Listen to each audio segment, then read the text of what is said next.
자, 저 들어왔어요. 이번에는 32회 기출계산 문제 해설입니다. 자, 이 문제는 일단 스탑을 누르고 빨리 문제 2번 읽어.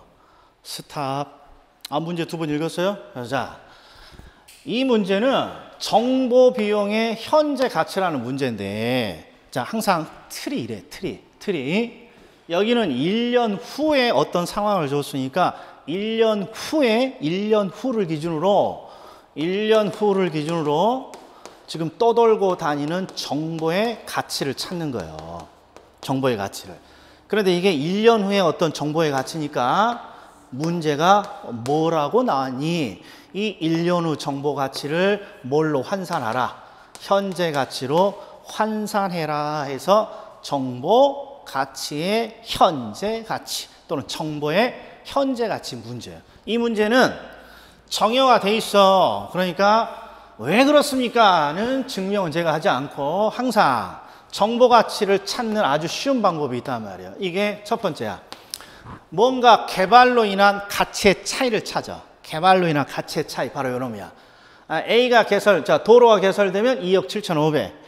그렇지 않으면 9,350. 요 두 금액의 차이를 일단 계산해요. 두 금액의 차이. 그러면 이게 1억 8,150만 원이야. 그리고 뭘 곱합니까? 들어오지 않을 가능성을 곱합니다. 들어오지 않을 가능성. 이게 들어올 가능성이 60%니까 개설되지 않을 가능성은 40%죠. 그러니까 금액의 차이를 찾고 가치의 차이, 금액의 차이를 찾고 들어오지 않을 가능성을 곱하면 이게 정보 가치가 되는 거야.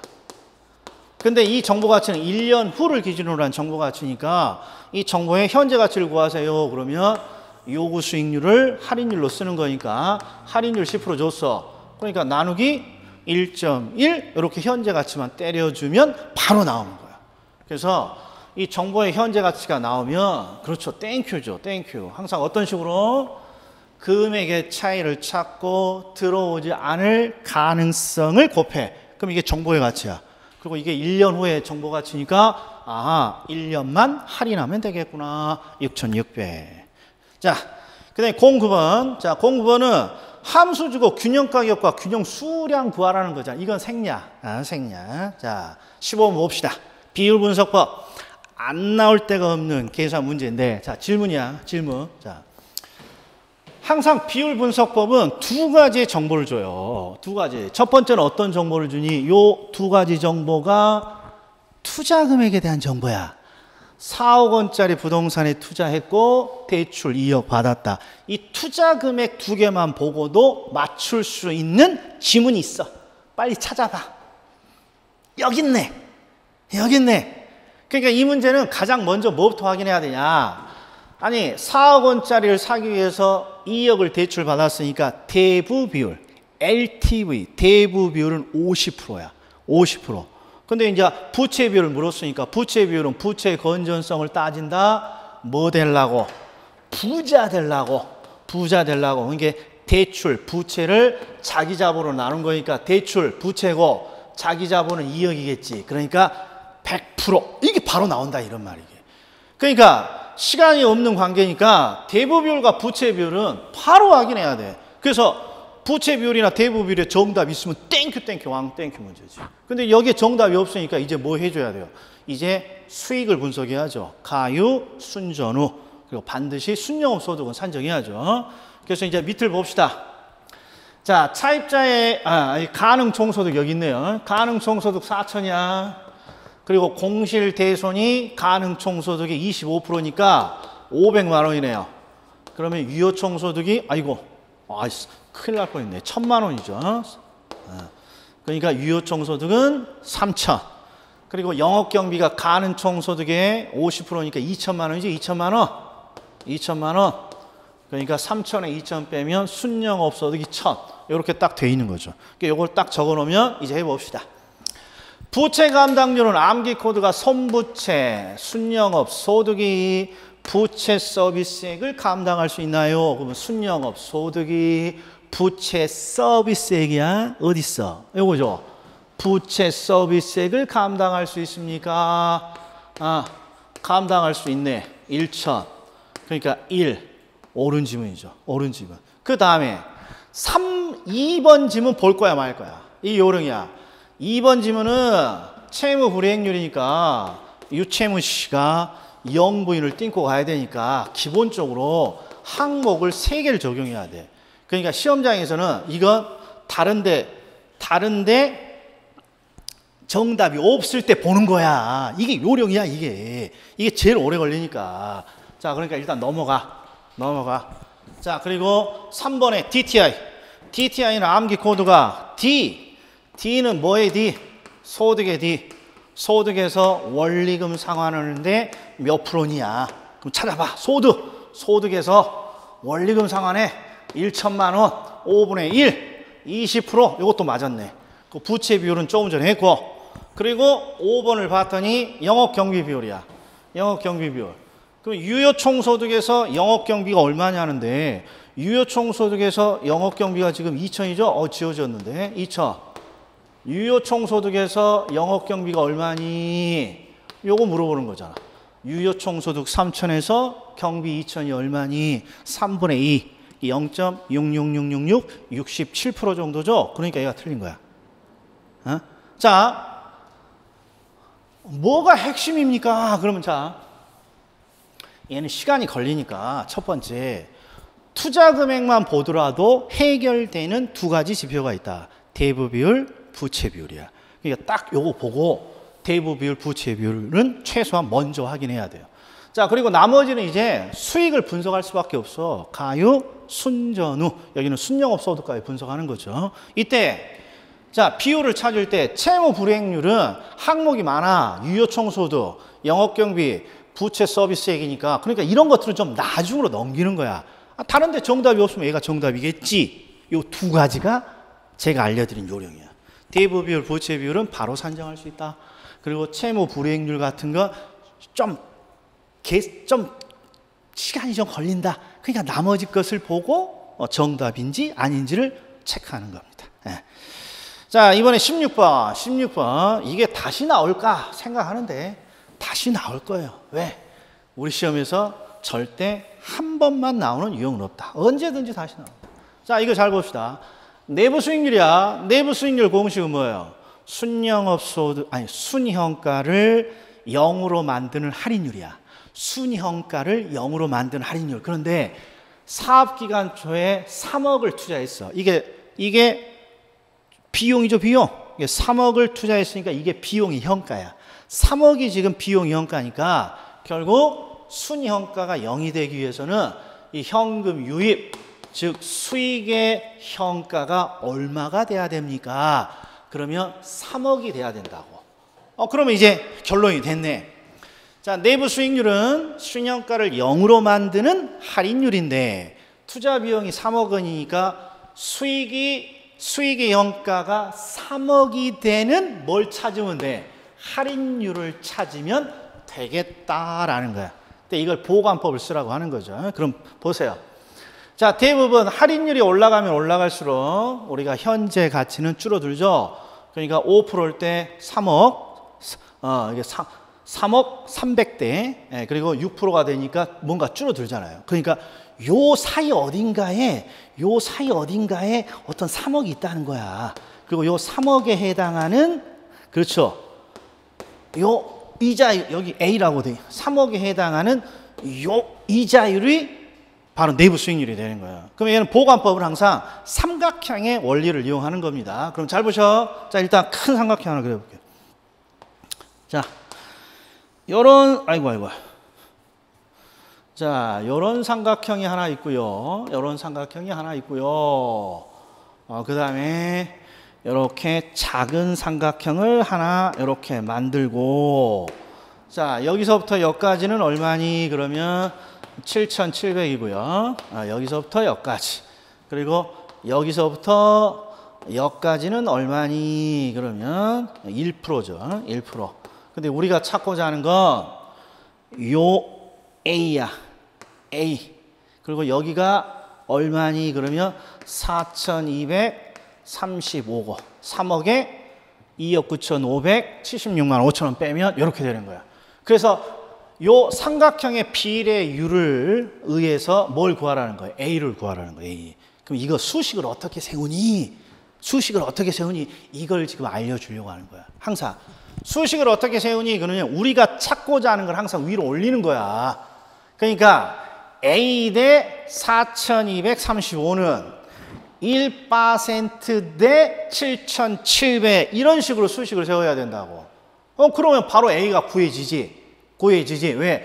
요리 곱하면 되잖아. 1 나누기 7700 곱하기 4.235 이렇게만 해주면 되는 거니까. 그럼 A가 얼마 나오니? 0.5%가 된다고. 0.5%. 그럼 여기가 0.55%니까 6%에서 0.55%를 뺀 요 지점의 수익률이 얼마입니까? 그러면 5.45%. 요 놈이 내부 수익률이다 라는 거야. 이걸 어떻게 해요? 해봐야 돼. 해봐야만 다시 문제 풀 수 있다. 자, 그래서 이 문제도 시간을 많이 잡아먹는 문제입니다만 요 삼각형의 비율은 이걸 안 구하고 구할 방법은 없어요. 그렇지 않으면 공식을 암기해야 돼. 자, 23. 5년 거치가 있을 경우, 그 다음에 거치가 기간이 없을 경우 첫 번째 회차의 상한 원금의 차이. 전형적인 우리 평가사 문제예요. 자, 그런데 잘 봐. 지금 상환의 흐름이 원리금 균등이에요. 그러니까 이 원리금 균등의 상환의 흐름은 첫 번째 균등한 원리금을 구한 다음에 이자를 구하고 마지막에 원금이 기록되는 거잖아요. 그리고 얘가 거치 기간 있을 때 없을 때 이 원금의 차이를 구하라는 거죠. 그럼 해봅시다. 자, 뭐부터 해볼 거야? 거치 기간이 없을 때를 먼저 하는 게 내가 봤을 때는 유리할 것 같아. 왜? 이게 일반적인 상황이니까. 그러니까 거치 기간이 없습니다. 그러면 제가 계산해 볼 테니까 자 봅시다. 원금과 이자는 어떻게 구합니까? 저당 상수. 이게 30년이니까 월 단위면 360개월 기준에 저당 상수 0.00422 이렇게 곱하면 얘가 나온단 말이에요. 자, 그리고 이 중에 50만 6,400원 중에 이자가 얼마니? 그러면 자, 대출금의 이자 대출금액에 금리 얼마? 3%야. 3%. 그리고 이게 1년치인데 우리는 월 단위로 상환하니까 12개월로 나눠줘야죠. 12개월로 나눠줘. 그러면 이자가 월 30만 원이 나온다고. 그러면 거치 기간이 없을 때 첫 번째 상환해야 될 원금은 20만 6,400원 이렇게 나오는 거예요. 요건 뭐 일반적인 문제죠. 근데 이제 문제는 거치 기간이 있을 때 봅시다. 자, 거치 기간이 있어. 몇 년 동안? 5년. 그럼 포인트가 뭐냐? 거치 기간은 원금을 상환하지 않고 걸어놓고 뭐만 납입해? 이자만 지급하잖아요. 그러니까 5년 안에는 원금을 상환할 일이 없어. 그러니까 얘는 5년 동안에는 이자만 내다가 그렇죠. 25년, 나머지 25년을 원리금 균등으로 이렇게 상환하는 방식이 되겠구나. 이렇게 해석을 해줘야 된다. 5년 거치하고 25년. 그러니까 첫 해 원리금을 어떻게 구해야 됩니까? 그러면 25년이면 25년 곱하기 12 하면 300개월짜리 저당 상수를 곱해줘야 된다고. 이게 0.00474. 그러면 이게 56만 8,800원이 나오고. 그리고 첫 해 이자는 얼마니? 그럼 당연히 1억 2천에 3% 나누기 12개월 하면 이자는 똑같이 나와. 그러면 위에서 아래 빼면 이렇게 되는 거죠. 이렇게. 그래서 거치 기간이 있을 때 원금하고 거치 기간이 없을 때 원금과 거치 기간이 있을 때 원금 두 가지의 차이 이게 이렇게 되는 거죠. 62,400원. 여기에 핵심은 뭐냐? 거치 기간이 있을 때. 그러니까 이 문제가 왜 이걸 넣었는지를 잘 기억해야 돼. 원금을 상환해야 할 시기가 됐을 때 첫 번째 원금이야. 이 말은 5년 거치 기간을 두면 5년 거치 기간 동안에는 이자만 지급하니까 원금을 상환할 일이 없는 거야. 그러니까 결국 5년 동안에는 이자만 내고 25년에 걸쳐서 원리금을 균등하게 상환하게 되겠구나. 그러니까 요때부터 원금을 상환하겠구나. 이게 이 문제의 아이디어인 거야. 에? 자, 그 다음 문제 보겠습니다. 자, 26. 자, 요건 자, 바로 풀겠습니다. 건폐율과 용적률은 기본적으로 토지 면적에 대해서 뭔가 측정을 하는 거잖아요. 그래서 여기에 이 문제의 함정은 1번 바로 이런이란 말이에요. 토지가 240이라고 되어 있는데 우리 공원이라는 도시계획 시설에 40이 저촉돼 있다는 거야.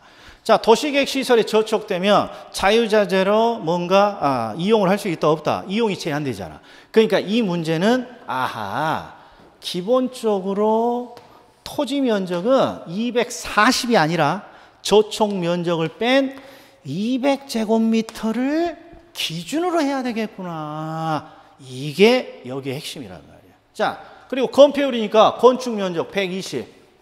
그러면 60이 60%가 되는 거죠. 60%.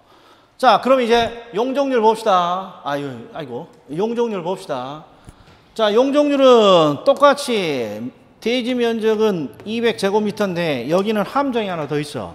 항상 연면적은 바닥 면적이 합계인데 연면적을 산정할 때는 항상 지하층의 바닥 면적은 포함하지 않는다. 이게 이제 또 함정 두 번째죠. 120, 120이니까 여기는 240 이렇게 올라가야 돼요. 그럼 2, 1은 2, 2, 2, 4, 120%. 그래서 정답이 4번 이렇게 되어 있는 거죠. 이건 두 가지가 논점이에요. 대지 면적, 즉 토지 면적 산정하는 거라, 그 다음에 연면적을 산정할 때는 지하층은 고려하지 않는다는 거. 근데 이건 뭐 건축법의 문제야. 건축법에. 그러니까 우리 감정평가 관계복귀도 등한시하면 안 된다고. 자, 이번에 공시지가 기준법입니다. 공시지가 기준법. 이건 제가 약식으로 해보죠. 자, 공시지가 기준법과 거래사례 비교법은 뭐 공시지가를 2개 주거나 거래 사례를 2개 주지 않는 이상은 논점이 없어. 어떻습니까? 표준지를 찾아야죠. 이런 거 볼 필요도 없어. 이런 거 표준지를 찾아. 그랬더니 공시지가 600이라고 돼 있단 말이야. 그럼 공시지가 찾은 거야. 자, 그럼 공시지가 딱 체크해 놓고 뭔가 이게 비교하라는 거 아니에요? 보정하고 수정하고 비교. 그럼 뭐만 보라고?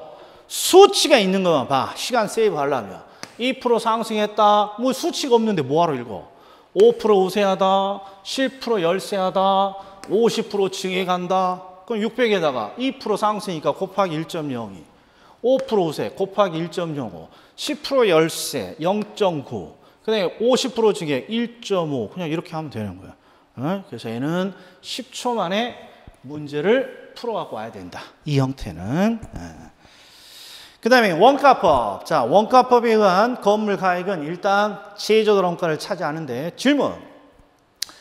제조달 원가는 몇 월 며칠자의 원가인가요? 이렇게 물어보면 뭐라고 답할 거야?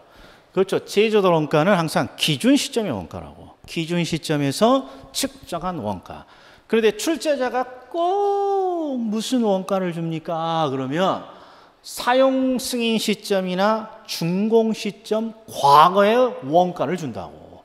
그러니까 뭔가 시점 수정을 해줘야죠. 자, 봤더니 제곱미터당 100만 원이고 연면적 200이야. 그러니까 200제곱미터.